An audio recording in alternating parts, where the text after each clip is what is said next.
Welcome to Task 4 of the CELPIP Speaking Test, Making Predictions. You'll see a picture, just like in Task 3, but this time you'll have to imagine what might happen next. You'll get 30 seconds to prepare and 60 seconds to speak. Let's go over how to organize your answer, what language to use, and how to make your prediction sound realistic and fluent. You'll look at a scene and guess what could happen right after this moment. There's no single correct answer. Examiners just want to hear how naturally you use English to describe possible outcomes. Use future expressions like will, going to, might, or could, and always explain why you think that will happen. Here's the plan. Start with a quick description of what's happening now, then say what you think will happen next. Add one or two possible results, for example, how people might react or what could change.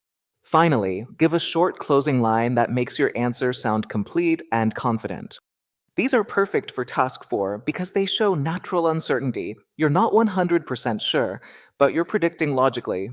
Combine them with clear reasons, and your score will go up. The main difference from Task 3 is that you're not describing, you're imagining.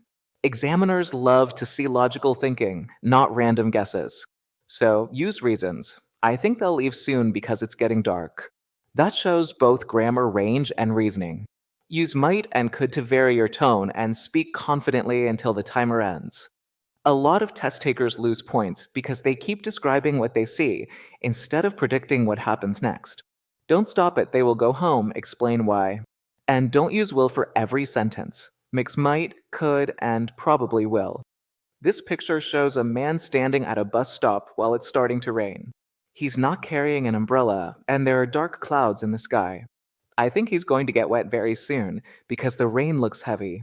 Maybe he'll try to cover himself with his jacket or run to a nearby store. If the bus arrives quickly, he'll probably get inside to stay dry. There's also a woman behind him with an umbrella, so perhaps she might offer to share it. Overall, I think they'll both be a little uncomfortable, but they'll probably laugh about it later. When practicing, follow this 4-line formula. It keeps your answer clear, logical, and complete, and it fits exactly into 60 seconds. Try to make 2 or 3 predictions connected with logic. That's what CELPIP examiners reward. To sound fluent, mix verbs and adverbs together. Say things like they'll probably continue walking or it might start raining soon. These combinations sound natural and show strong control of English rhythm. To master Task 4, focus on making your ideas sound logical and connected.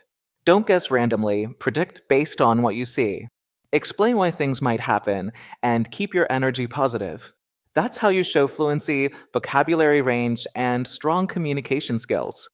In the next video, we'll cover Task 5, Comparing and Persuading, where you'll learn how to choose between 2 options and convince someone naturally. Keep practicing, and I'll see you in the next lesson.